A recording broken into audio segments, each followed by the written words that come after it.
For all those who registered for today's session, the recording will be emailed to you in a few days. At the end of the presentation, Raphael will take time to answer as many questions as he can. At the bottom of the screen, you'll see a Q&A button. You can submit questions with your name or anonymously to be answered live. We will do our best to get as many student questions as we can. However, if your question is not answered by the end of the presentation, you can email it to careerservices@uagc.edu. We will follow up with Raphael to get any remaining questions answered. Also, feel free to engage in the chat. You can pose questions in the chat, and members of the University of Arizona Global Campus Career Service team will be available to answer questions during the presentation. If you have any technical difficulties, we recommend logging out of Zoom and logging back in. So without further ado, I would like to introduce our guest employer today. We have joining us today, Raphael Garcia. He's based out of Phoenix, Arizona, and he is the Senior Talent Acquisition Partner for the University Relations at Republic Services. Raphael has served in his role as Talent Acquisition and Recruitment for 4+ years, and he has served 20+ years in the Air Force in logistics. Raphael, thank you so much for joining us. I'll go ahead and turn it over to you. Thank you, Lavonda. I appreciate it. What I'll do is here, I'm going to share my screen. I do have a presentation. I'll keep it to about 25 to 30 minutes or less. I want to open up more time for Q&A at the end. I will also put in my contact information too. Feel free to reach out to me on LinkedIn too. So if there's any questions we don't get to today, more than happy to address offline.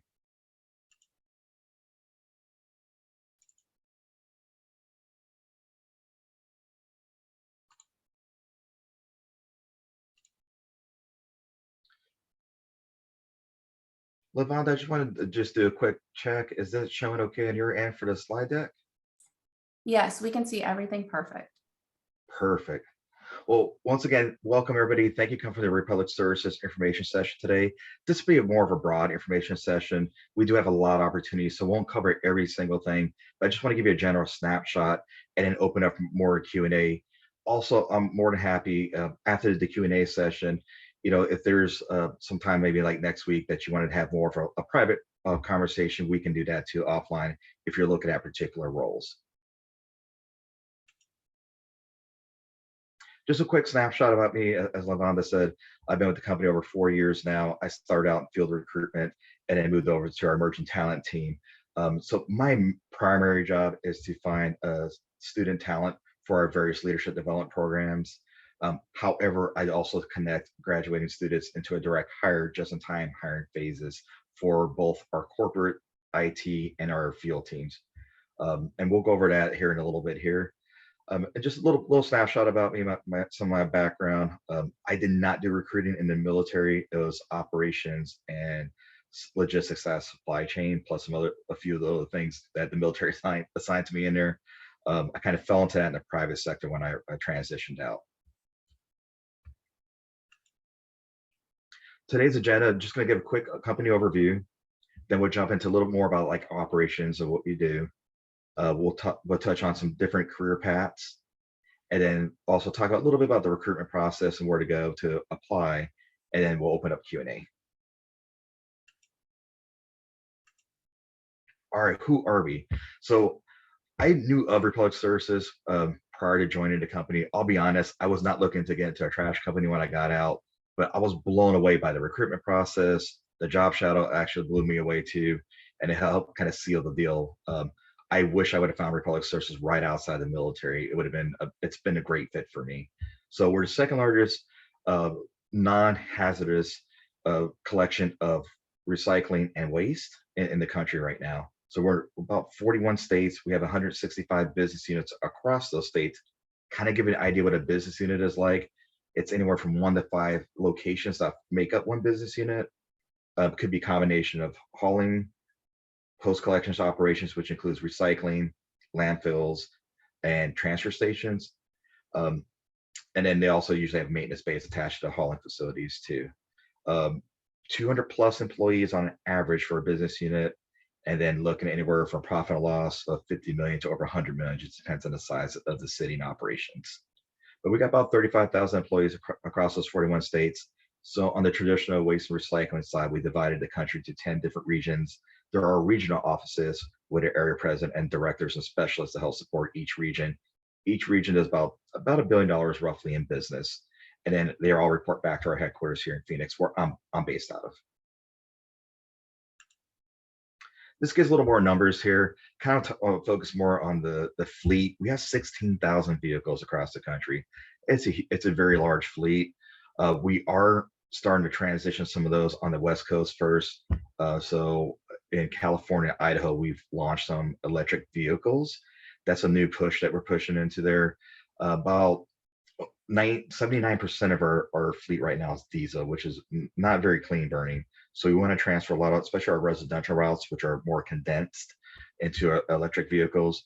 Right now, we're looking at different vendors who can handle our larger order sums, but looking probably about at least 3,000 to 5,000 vehicles coming online over the next 3 to 5 years. So that's one of our pushes. We got a lot of other innovations going on. I don't want to touch on all that here. It'll take up too much time. So I like this map. So everything in gray, that's our presence. That's our footprint. Just give you a nice snapshot of kind of where we are at. Everything in the white there, for the most part, we don't have much locations there, with the exception of our energy services division. So energy services is a whole nother arm of the company. They're based out of Houston, and they're there to provide services for our oil and gas customers, basically from the Dakotas down through Texas and a little bit in the Appalachian area. So if you got more of like an oil and gas background or something relatable to that, that's a whole nother area we could talk about too. So I think this is important, and I would ask this for any employer, if they have any business resource groups that you can join in the company. As of now, we have 4 business resource groups. Our first group was the Women Republic. Then our Veterans Group, Valor, launched. Black Employee Network is our next group. And then just last year, Unidos launched our Latinx group. They're very inclusive. Anybody can join these groups. I'm actually a member of all 4. I'm on the leadership council for the Veterans and Military Families group. What do the groups do? They help with recruitment, retention, mentorship, and career path progression. Also, sometimes just sharing resources, and then we'll do fun events. Usually quarterly, the groups will get together and do it's called a Let's Talk event, and just talk about current events, different topics, and get to kind of know each other better throughout the company. So I'm going to transition over to operations. So as I said, our corporate headquarters is in Phoenix. So any kind of corporate role that a Fortune 500 company has, we have it here. So think about, finance and accounting, marketing, legal, a good chunk of talent acquisition. There's a lot ITs here. So there's a lot of different functions here in our Phoenix market, if you're looking more for those type of roles. For our field operations, so hauling yards, kind of give an idea what a hauling division is. You're looking at about 80 plus trucks roughly at a hauling yard. It just varies from location to location. I have others that have probably closer to 200 vehicles or more. So it depends on the size of the city. But basically, we have drivers running those. We have operational leadership keeping those all those routes taken care of. Dispatchers, clerks, you name it. There's a lot of different roles. They have sales teams, usually at our hauling facilities, also typically a accounting team there, in addition to the sales team, and some other functions. So recycling operations, as you saw in one of the previous slides, we have over 70 recycling centers across the country. I won't play this video because I don't want to take up too much time, but it's actually a pretty cool video. If you just Google Republic Services Plano Recycling Center, it's one of our state-of-the-art facilities for recycling. Las Vegas is another one. It's really cool to watch the video. I do recommend checking it out. And it's also really neat videos about landfills too. They're a lot more complex than I thought they were. But our recycling centers, think of it as like a manufacturing environment. So anyone with any kind of like manufacturing background could potentially be a good fit here. So not only do we have like heavy equipment operators, sorters, and forklift operators, we do have leadership roles to help keep the recycling center running efficiently. Transfer stations, a lot of this is just like a collection point, whether it's recyclables or if it's waste. and they'll collect it at these points, and then from there, either tractor trailers or trains will take it to the landfill or recycle center, respectively. So these are strategically placed throughout the city, and a lot of times we'll have even competitors or this different government vehicles actually dump at our transfer stations, and then we'll take care of it for them.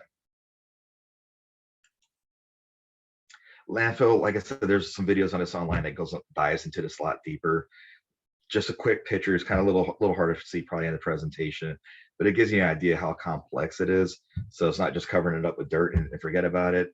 Even when landfills are closed, we have an environmental team that monitors that landfill for many years after closure to make sure it's safe for the local communities. A cool fact about landfills, all of them produce methane gas from organics. Most of them produce enough methane gas we can actually tap into that gas, partner with a utility company, and empower the local community with the landfill gas. It's pretty interesting. Even our closed landfills, once the methane levels go down and they can no longer do that, what they'll do is some of the closed landfills, like Belleville, Illinois, for example, is a recent one that we launched. We'll partner with a solar company / utility company, and then we'll put solar panels out there and power a local community with that too, since it's just empty space. So the really cool things with the landfill, this is a whole nother big operations. Anybody that has like a construction background, whether it's from private sector to military, could possibly be a good fit for our landfill operations. Of course, we're always looking for environmental professionals also. All right, so let's jump into the careers. So we are spread out to 41 states. I know U of A Global Campus has students spread out across the country and even overseas. So if you're military and overseas, thinking about returning over to the States, I just kind of give you an idea. I'm actually helping a gentleman out right now. He's over in Korea. He's transitioned out of the military this summer. So we're already in talks to help him, lead him on different career paths in Republic. So this is just a quick snapshot of some opportunities. So leadership development programs, we do have various programs. Right now, our two main ones are our General Manager Accelerate program. Just a quick snapshot into that. That program is looking for someone that has 4+ years of leadership experience leading mid-sized to large teams. Also, an MBA is required. They're looking for somebody that's currently in their MBA program, and it starts cohort style. That class starts every July. We also have another leadership development program called Leadership Trainee. That is a little more lenient. You don't have to have the 4 years minimum of leadership experience for that. But an MBA is a big plus in that for that program. If you're in an MBA program, also any kind of other master's programs is needed for that. So that unfortunately the leadership training program doesn't take any undergrads. We are in development of another program. It's not launched yet that will take undergrads for that program. Once it's launched, it'll be a development program to become a frontline supervisor. So that's in the works. I'm hoping they get it approved soon. If not, worst case scenario, we'll recruit for summer 2023 for that program. And here's some other snapshots. So we got field operations supervisors, assistant division controllers, which is the right-hand person for our finance managers out in the field, staff accountants, sales, recycling auditors. There's a lot within a company. It's just as a quick snapshot. All right, so more corporate stuff that we touched on: IT, ops support, HR, accounting, business development, and analytics. A lot of that stuff's here housed at a corporate facility. I get a lot of questions with COVID going on right now versus like remote, hybrid. Most of our roles at corporate are either at this point hybrid or remote. It just depends on the position. The remote stuff will probably fall more under like talent acquisition, and some of the IT roles. And then when it comes to more like ops support, accounting, business, they're more of a hybrid schedule right now. We also have call centers spread out throughout the country. We had 3 very large ones, one in Chandler, Arizona, Charlotte, North Carolina, and Indianapolis. But we're also decentralized, and we have some in smaller markets too, like Jacksonville. These are environmental roles. I was touching on this with the landfill. We're always looking for strong environmental managers and specialists for our various landfill operations.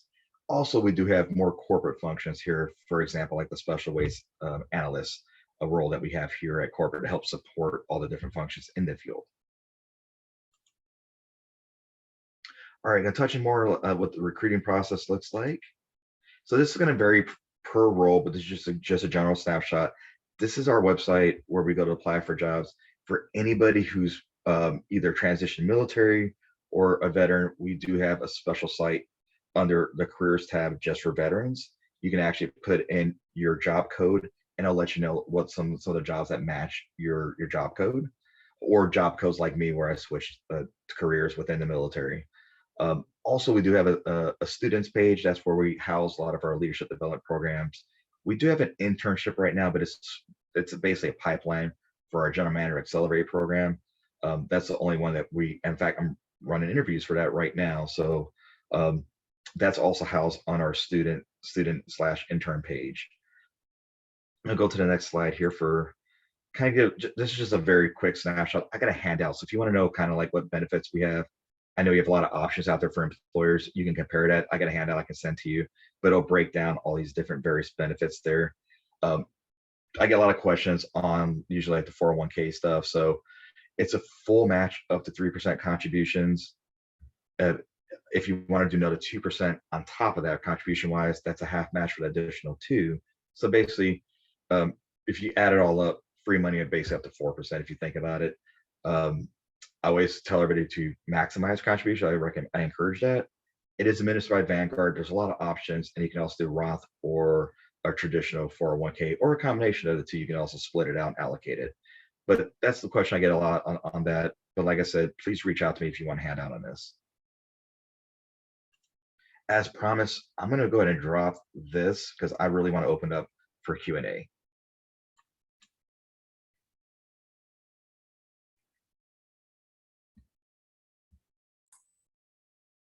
So we had a few questions come into the chat for the Q&A. I know you touched on the remote. Can you talk a little bit more about that, being that a lot of our student population is, of course, they're all online and they're all over the country. Can you talk a little bit more about that? Yeah, definitely. So I'll be honest, traditionally, Republic's not a big remote company. Most of our roles were in person prior to the pandemic. Current state, right now, any kind of field operations, so when you saw like those hauling and landfills and recycle centers, those are in person. So they've been out there the whole time ever since the pandemic, which is crazy. We're actually growing our operations in the field. So that's even during the pandemic, we added roles, we did mergers and acquisitions, and we stood up brand new business units. So that's not slowing down, and it is in person. So just something to keep in mind. There's a lot of safety procedures in place. There's masks, sanitizers, wipes. There's a lot of protocols that they've added also. So there's a lot of safety procedures in place for that. Now, when you get to more like the corporate roles, so for a while, most of them were remote. However, they're starting to transition back into the office now. So I would say probably, I don't have exact percentage wise, but just a ballpark, you're probably looking about 10 to 20% of the roles are probably fully remote right now. Like our talent acquisition positions right now are fully remote. I'll caveat that I have been in person for meetings recently because I do some bigger picture stuff on the diversity inclusion recruitment strategy and some other things. And then a lot of our ops support, digital operations roles, finance and accounting, a lot of them are hybrid. So kind of what that looks like, it really depends on the department. So it's all over the place. You may have to come to work maybe just like twice a week and then the rest at home. Other offices are doing four days a week and one at home. So it's all over the board. So for truly remote roles, I would consider maybe talent acquisition if you want to be a recruiter or if you got the background in that. Also, our call centers, I would say like 90% of those are remote also. So anything with a customer service area also is truly remote. The rest of the stuff are going to be some kind of hybrid format. So just kind of keep that in mind. So if you're like in, I saw some videos from Indiana. If you want to work at a corporate role, you would have to relocate. Now there's relocation packages out there for many of our roles. So don't think that you have to like move your whole household out of your own pocket. So definitely keep that in mind too. Thank you, Raphael. And we had a question come through about the Sacramento, California area and some opportunities there. Do you know offhand about any information about that? Definitely. So we do have a field office in Sacramento, and it falls under the bigger business unit over in Salinas. So my general manager has both Sacramento and Salinas. His name's Luis Quiñones. So he has quite a bit of operations out there. More specifically, is there a specific kind of function or role that you're looking for? They didn't specify, but we can always direct them to you or to the website. If they're looking for something specific. We just asked if there were opportunities in that area. Definitely. So if you go into our career page and just cycle in, filter out just for California roles, and then there's also like the bigger job functions. You can also filter out through that too. But if you just click on California and leave out the job function, it'll actually show you everything that's in California, period. We had a question come through concerning management opportunities. How does one with a broad educational experimental background optimize competitiveness when seeking a mid to top management placement? Do Republic recruiters value outside candidates seeking mid to top management applicants, or is such reserved for provincial internal candidates? Yeah, that's going to vary. So that's all over the board. So yes, we'll definitely consider external candidates for leadership roles.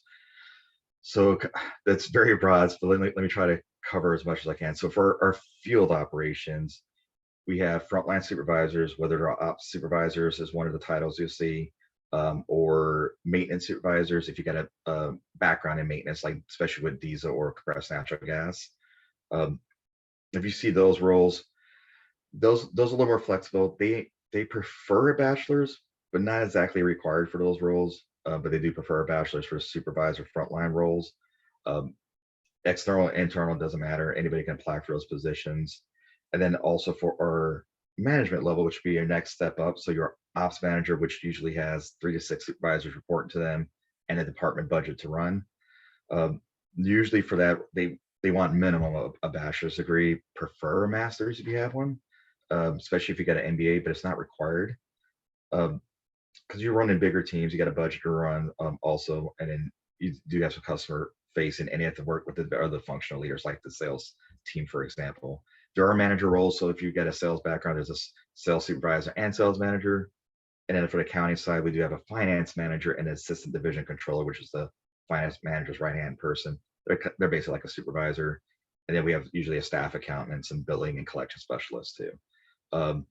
Now we do have a general manager that runs all the operations. Highly encourage an MBA for that. Not completely required, but you'll have a huge advantage over other competition for education-wise with an MBA for the general manager roles. They are going to want relatable experience for the general manager role, so they're going to want to see you had large teams that under your belt in previous roles. Doesn't have to be waste and recycling. For example, we've hired people from like uniform companies, tire companies, ex-military. So it could be various roles, but they want to see that you have P&L experience. And they also want to see, hey, did you manage teams of like 200 plus people? So they're looking for those bigger scope of operations. That's most of our like field locations. Now, if we get to the director roles, like in the regional offices, they're going to probably want a relatable experience from waste recycling. Most likely, depends on the role. So they usually promote within for those roles, but not always. And then corporate roles, that's all over the place. They hire both internal and external. Thank you, Raphael. I have a question. What are the top soft skills that Republic Services looks for in the candidates during the interview process? Oh, good question. I like it. So one of the things a lot of our interviewers look for is they want somebody that's capable, but at the same time humble. So it's kind of like walking that fine line. And then when you get into the interview process, they kind of want to see your personality come out. Think about most of our employees are going to be blue collar workers. They're going to be drivers, mechanics, laborers. So just kind of keep that in mind. So kind of Republic way is all the rest of us here, basically here to support the frontline workers, because without them, we don't have a business model at all. So it's very blue collar centric. However, there's sophistication though with data analytics, sensors to improve safety and efficiencies, electric vehicles, and various projects going on. So that's another thing. They want somebody that's down to earth, but also you can also change gears and be, understand it's the modernization and changes going on in the industry. We want to lead those changes in the industry. So they are looking, especially if we're going for a leadership role, they want somebody that a little more open-minded and we are hiring people from different backgrounds. So let's say um, you feel like you're like, wow, I don't really have the exact direct leadership experience, or I don't have relatable industry experience for those higher roles. Come talk to me. We have leadership development programs. That's what they're for. I've hired people from all different sectors for those roles. And so what do you recommend the next steps after a student applies to increase their chances of the application going through to the hiring manager? Should they contact you directly? Definitely. So I'll put my contact information in the chat here for connect me on LinkedIn. If you do apply to a specific role, let me know. So what I'll do is I'll look up the position, find out who the recruiter is, and then I'll connect you with that recruiter specifically. And also network on LinkedIn too. If you see other people within my LinkedIn profile, say, hey, I met Raf at this info session. I saw that you're in Sacramento, for example. I like to learn a little more about the operations there. Use your network. That does help because when you get kind of recognized in that sort of forum, it shows that you're very interested into the company, and do your homework too. So look up our sustainability report. It's online. You can just Google Republic Service Sustainability Report. It's a deep dive into the company, but show them that you're interested in the company. You've looked up a few things. Also leverage other networks too. So for example, if you're a military veteran transitioning or already transitioned out, there's the 50 Strong network. Definitely encourage joining that network. If you're a military spouse, join the MSEP network. There's another network called, more specifically for if you're pursuing an MBA or thinking about getting an MBA, it's called Forte Foundation. It's women in leadership. They support women getting their MBAs and going to leadership roles in the corporate sector. Definitely check that out too. There's other groups out there for MBA specific, like the Consortium, National Black MBA Association, and MLT. Those are all great groups to network with too. Not only these other groups will give you exposure to Republic, but you're gonna get exposure to other companies too. So I highly recommend checking them out. Okay, and I guess a last question. There are some students asking about their undergraduate. Can they get hired in certain roles like customer service representative positions? Or where would you suggest that they apply? So for an undergrad degree, it varies on your experience. So if you don't, let's say you don't have a whole lot of work experience, the positions I recommend, um, there's a sales role called associate account manager. They're out in our field locations, 165 business units out there, and basically you're supporting the sales team. So, and you're learning, if you want to learn more about moving up, that's a good place to start. And then you can move either into an account manager or an account executive role from there. Kind of give an idea what an account manager does. You're basically keeping our current customers happy and maybe expanding business. Account executive, they're more of new business development.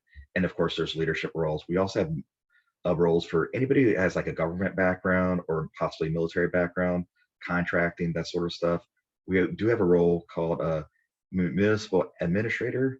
I have seen undergrads move into that role.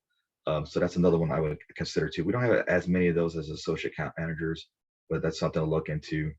And then there are some functions here at corporate. So maybe if you have undergrad in accounting, we do have entry level like accounting degrees at corporate, and then maybe out in the field for like our billing or collections roles is another roles they'll take undergrads with.